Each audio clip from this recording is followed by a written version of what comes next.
Thank you for the invitation, Ellen Roos. I'm glad and honored and happy to be here. Yeah, that's true. But I also want to click on a URL every now and then. So I'll walk around anyway. Make it difficult for you, I'm sorry. This is about a project that was carried out just a few years ago. It ended last year.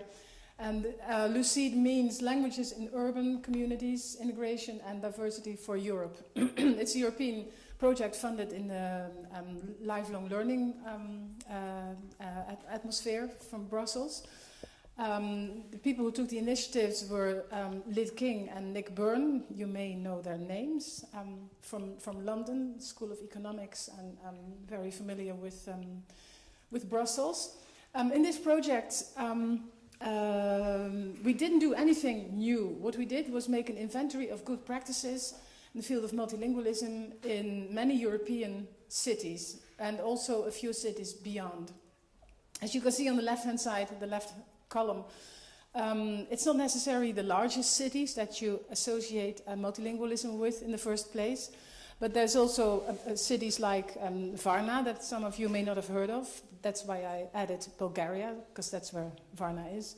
Or Limassol, which is not the largest, but it's a city on Cyprus. There was one city in Utrecht, in the Netherlands, Utrecht. And two colleagues and I were responsible for the Utrecht part of the project.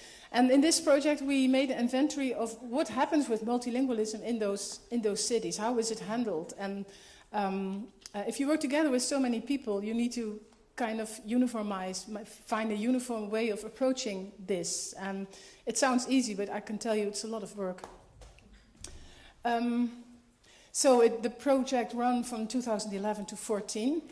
And in all those cities mentioned, so there were the European cities and some cities outside Europe, Melbourne and 4 cities in Canada.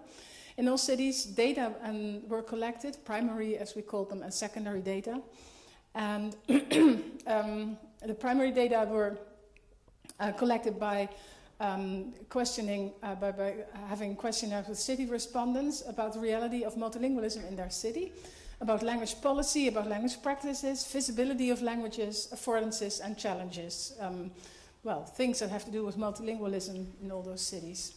Secondary data were collected by looking on the internet, looking at what manifestation of examples or examples of multilingualism that were, how you can find them in printed images, TV, media, architecture, urban design, etc. Well, there's a lot of information then, and we tried to to organize it, and we distinguished 5 spheres. The public services, so publieke dienstverlening, economy, that has to do with work and jobs, education, healthcare, and urban space. So that's what you can see, linguistic landscape, for example. And we developed questionnaires that were used in all those spheres. And in all those spheres, both policymakers and influencers, on the one hand side, were interviewed, but also people who were the users of education, for example, or the job seekers, and on the other side were the employers.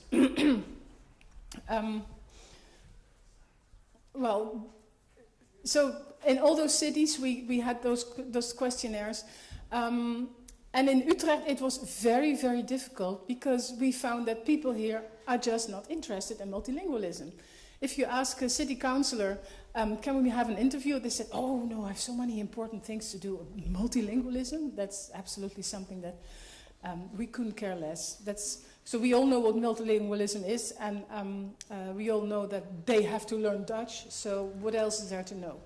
And that's different from cities like London and Hamburg, where people had tens of people who were interested to be interviewed, and in Holland it didn't happen. And there's a very interesting anecdote, I think, that last year there was an interview in a TV show called Nieuwsuur, about the news, backgrounds of the news. The interview was with Hans van Baalen, who was the candidate for the European Parliament for the Liberal Party. And he was interviewed about what he thought was important in a European context. And he said, well, if people choose me, if I'm going to be a member of parliament there, One of the first things I want to do is to reduce the number of how do you say that? Commissariaten. Commissioners. There are too many. So, for example, there's even a commissionary for multilingualism. Now, really, isn't there anything else people can do? Is that the most important thing? And, well, you can be irritated by this kind of things he said, but he didn't realize that there isn't a commissioner for multilingualism. He was, the last one, worked until 5 years ago, and multilingualism now is part of education and youth policy, and it's the lady from Cyprus who is in charge. So he was talking about things he didn't know anything about, and he said things that were not true. And I think that's illustrative of the Dutch way of handling multilingualism. A few years ago, I published a book about multilingualism, and the newspapers didn't want to review it because they said, we already know everything about multilingualism. We don't need to write about it. It's something that's not interesting. And, well, I think this is a very typical Dutch approach, which is, well, it may be comparable to for example, Denmark or other countries, but what I encountered among other people in the project was really different. So this is just an anecdote on the side. So we interviewed all those people. This resulted in 18 city reports. I'm not going to... This doesn't work, no. I teach here, and then sometimes, even if you do this, then you get a new screen. But that doesn't work now. So we wrote, if it works, 18 city reports, and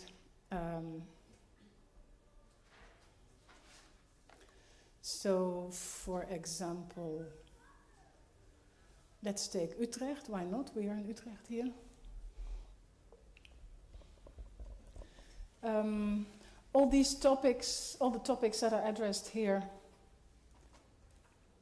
How do you scroll like this? I just showed the table of contents because we don't need to read all of it, of course. So there's a history, and this is comparable to all the city reports. A history of language diversity in, well, Utrecht in this case, some statistical information, something about the role of the native, of the standard language and other languages, something about the Lucide network, of course, and then here are all the spheres that I mentioned, so education, which is a big one, public sphere, economic life, private and urban spaces. How do I escape? Yeah,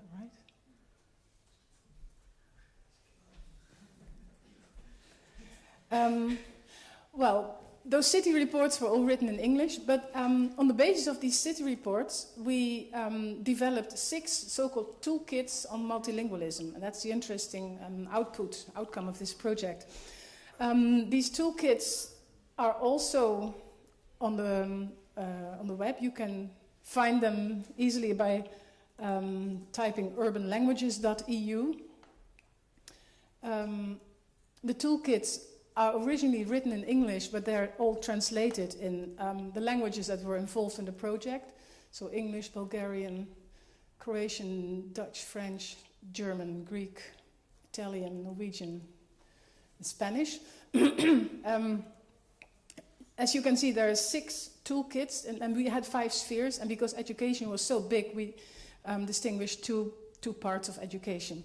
In these toolkits, all the good practices that we found in those cities were brought together topic-wise, and the toolkits turned out to be something that is very optimistic, positive.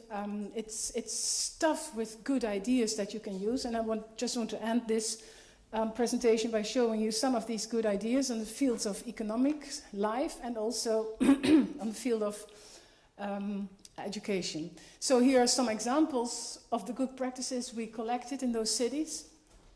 Every toolkit is directed towards several types of people. So this is for the multilingual job seeker. Have you considered a qualification in the language of an emerging economy or in a less widely spoken language? You might have better chance to find a job. Or have you considered taking language courses that address the needs of companies in your city? before you start looking for a job. You may have better chances. Remember, you don't need to have a native-like fluency.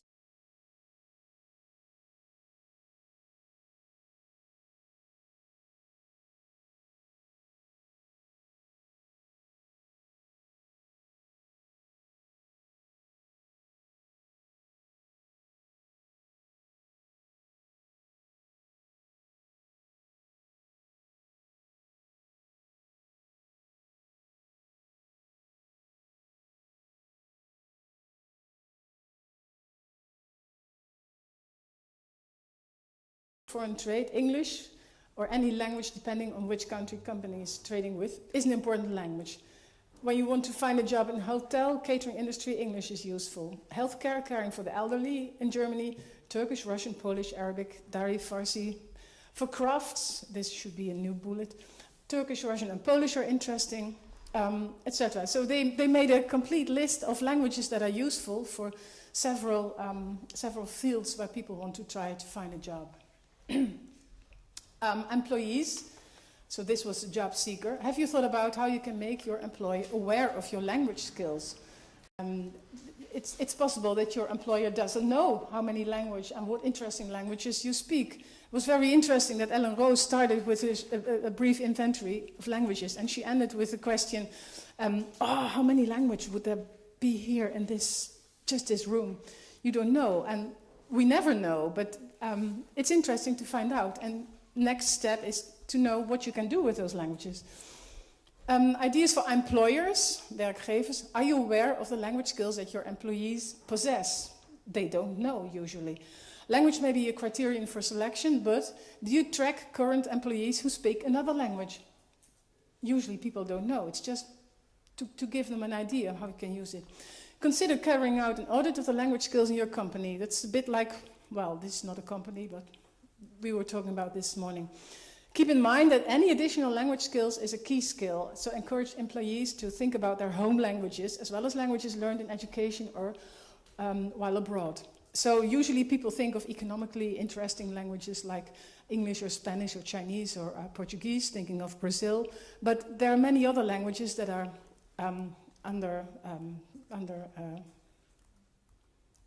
gewaardeerd. Valued, right, thank you. Is your human resources department aware of the skills in the company and how they might be used? How might trainers in your company work in with multilingual employees? Another example, this questionnaire was based on the Common European Framework of Reference for Languages, CEFR, and it can be used to assess language competencies of employees. So there are links where you can read more about this if you're interested. And it's just, yeah, it's full of good ideas. So I give you some examples from the toolkit in education.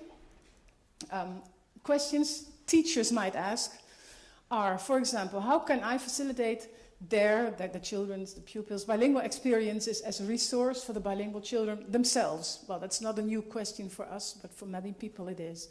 How can their bilingual experiences become a resource for all children and not just for the people speaking their own language? What can I do to create a linguistically rich school and classroom environment that reflects the community of learners I teach and encourages bilingual development? How do I promote the idea that all languages are of equal value and that each pupil's home language is important and interesting? I mean, you may have the idea that they are of equal value, but how do you operationalize? How do you practice this idea? And how do I promote the idea that linguistic diversity is not only normal, but it's also enriching and pleasurable? Well, some answers and suggestions on the next one. Start by making, and here we go again, a record of the home languages spoken by children, parents, and teachers, school staff. Consider making this visible in some attractive way, such as our languages displays in common areas and classrooms. And it's in the toolkits are examples of how you can do this, examples that you can literally imitate. So make use of language portraits. Let the children explain their linguistic experience, knowledge, and feelings in suitable ways. It reminds a little bit of what Emmanuelle told us this morning, and that she, when she was in the US, was invited in the school or for children to tell the other children in the class what French looks like and what it sounds like. In the Language of the Month project, each month a language is spoken by a child in school is introduced and promoted throughout the school. Pupils from other countries present their language, simple words and phrases by video. I'm not going to show this, but people who might be interested can simply click this and imitate what's on the in the link.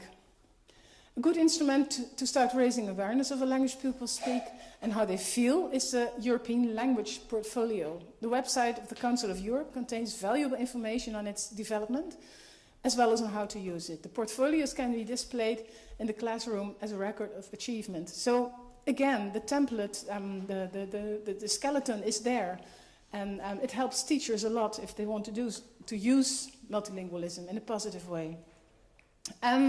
Encourage children to do their classwork and homework in their strongest language. This is not new after this morning here, of course. Let them decide if they want to use their home language during partner or group work, which aims at understanding a task or problem. Encourage them to make comparisons between expressions. Well, we have seen that in the videos that we saw this morning.